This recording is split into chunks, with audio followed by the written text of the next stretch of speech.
Hey, what's going on, guys? Today I'm going to be talking about solidifying your identity. So, what does that mean? What does solidifying your identity mean? What are you talking about, Cody? What is this? Um, I kind of broke it down into two things that you do at the same time to solidify your identity. What I mean by solidifying your identity is, and this applies to people try to narrow it down to young men and women in their 20s and 30s finding themselves. And that is where they figure out who they are, what they stand for, all these things, right? Like you're finding yourself in your 20s and your 30s. However, from what I've seen, everybody still has room to be searching and exploring and experimenting with who they are.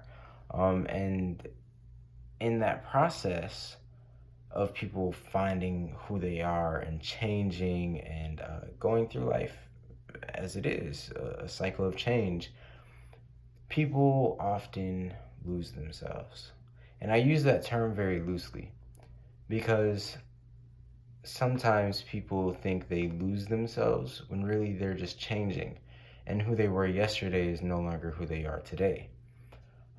So when I say lose themselves, I mean they lose they lose direction, core values, or are just confused about who they are in a specific moment in time, or even afraid to be themselves. I also consider that as losing yourself.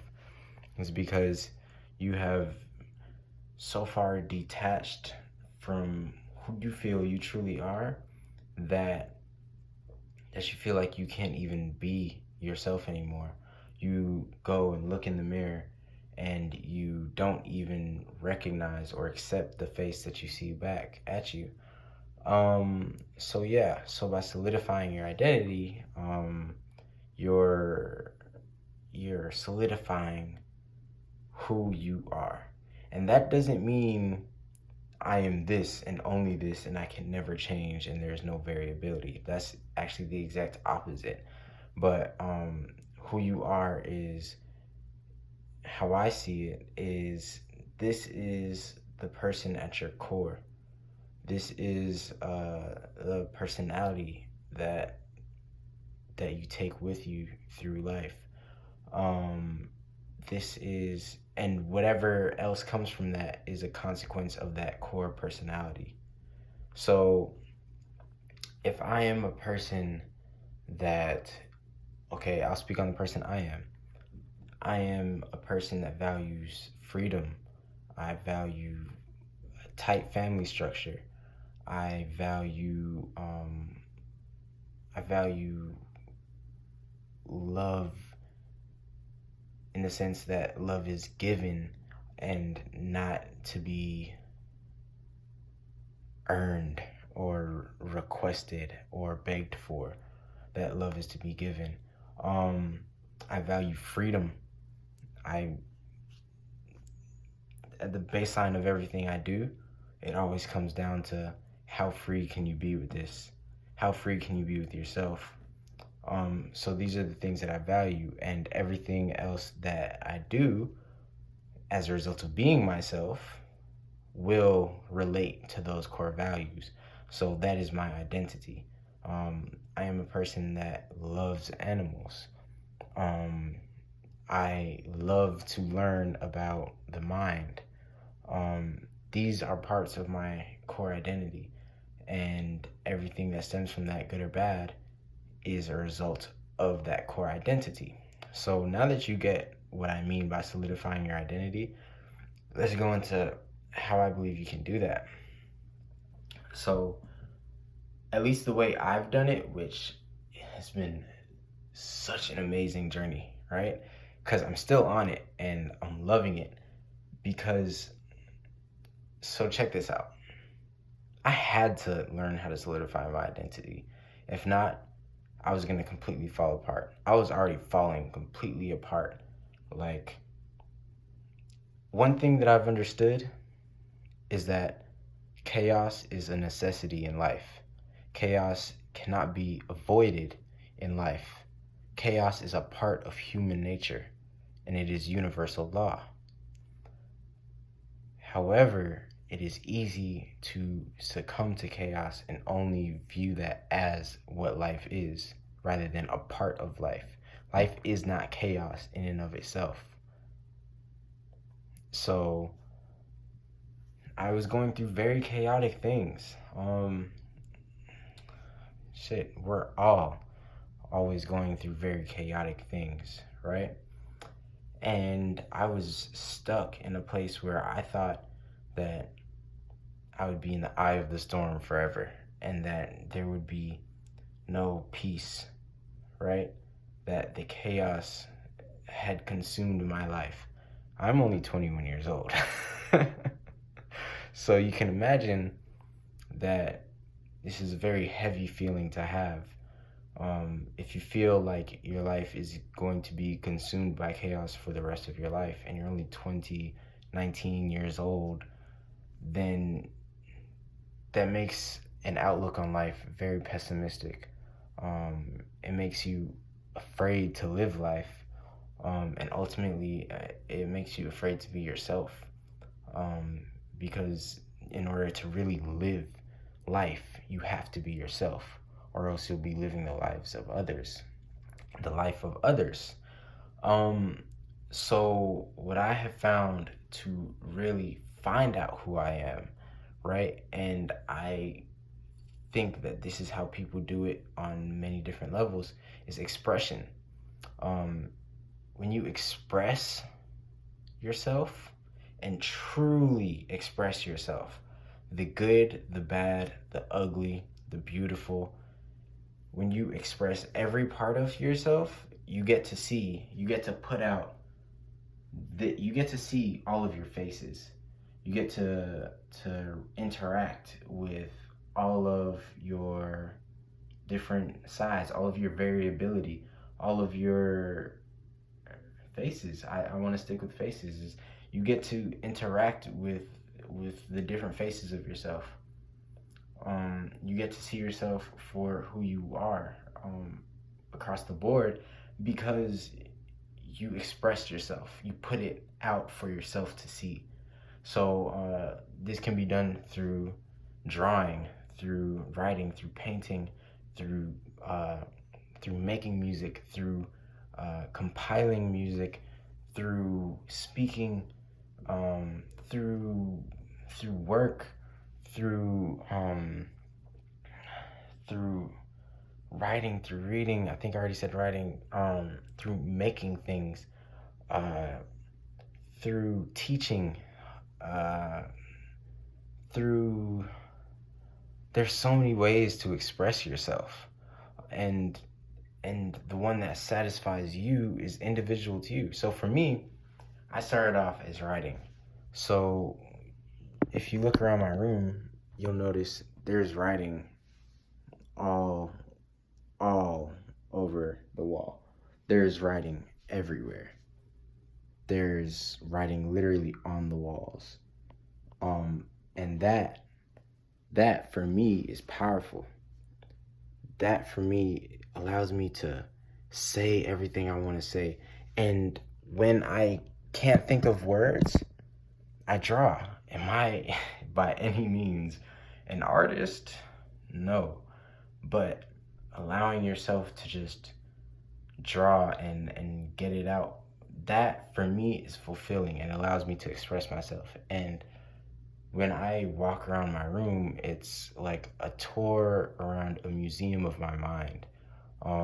It is basically my mind splattered all over the walls. And what this allows me to do is it allows me to see the multifaceted person that is Cody, that is me. And I get to understand myself when I'm angry, confused, stimulated mentally, aroused, energetic, hurt, happy, everything. I get to see the whole spectrum of who I am. I get to see what it means to be me. And then once you do that and you get to understand that, then it goes, okay, how can I get others to see me the way I see myself? Because I understand myself pretty well, and I continue to understand myself the more I express myself. So how do I get people to see that? How do I get them to look in the mirror with me, but at me and not at themselves, right? How do I get them to look at themselves by looking at me? How do I make this impression on people? And so that's the second part, is impressions. So you have expressions to put out there for yourself so you can see the spectrum of who you are. And then when you understand that, it is time for creating impressions.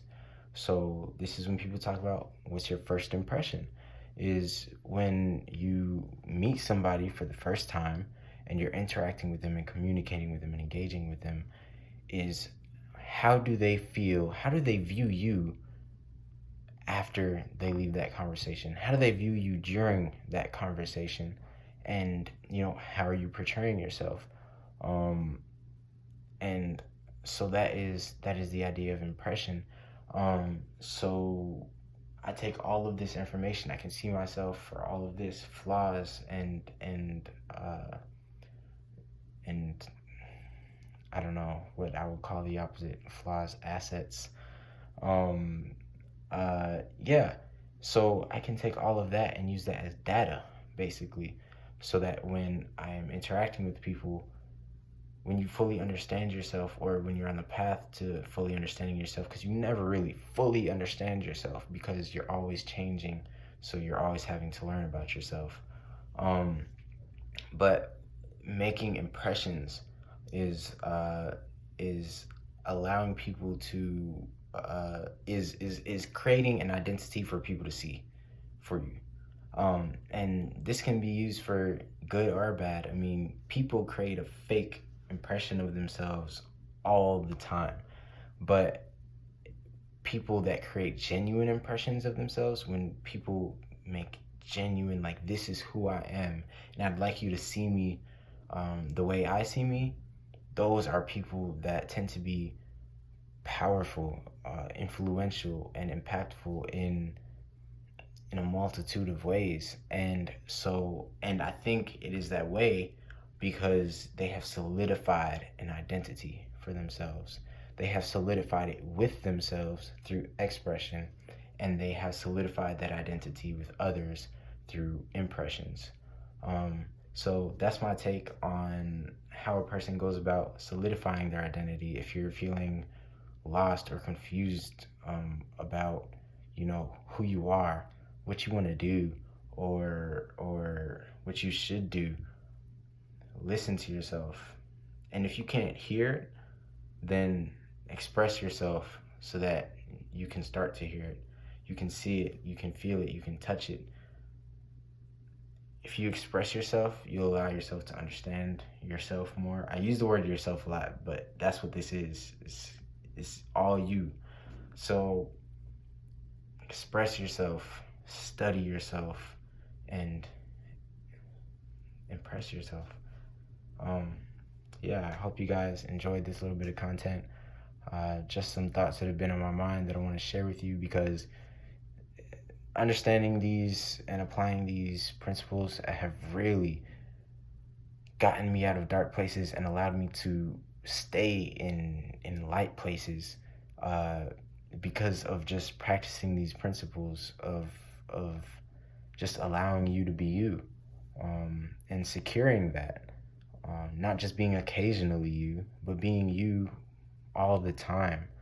I haven't mastered being myself 24/7. I'm not gonna lie, but am I 10 times better than I was 6 months ago and 6 months before that? You best believe I am. And I'm happy. I haven't been this happy in a long time. And I found it's because I haven't been myself in a long time, and I hadn't expressed myself in a long time. And so then the impression that I made onto myself, forget others, the impression I made onto myself was that of little value. I didn't even know who this person was to be even understanding why they were valuable. So yeah, definitely, you know, express yourself, impress yourself, make impressions upon others. Enjoy your day. Hope you guys enjoyed the video. See you next time.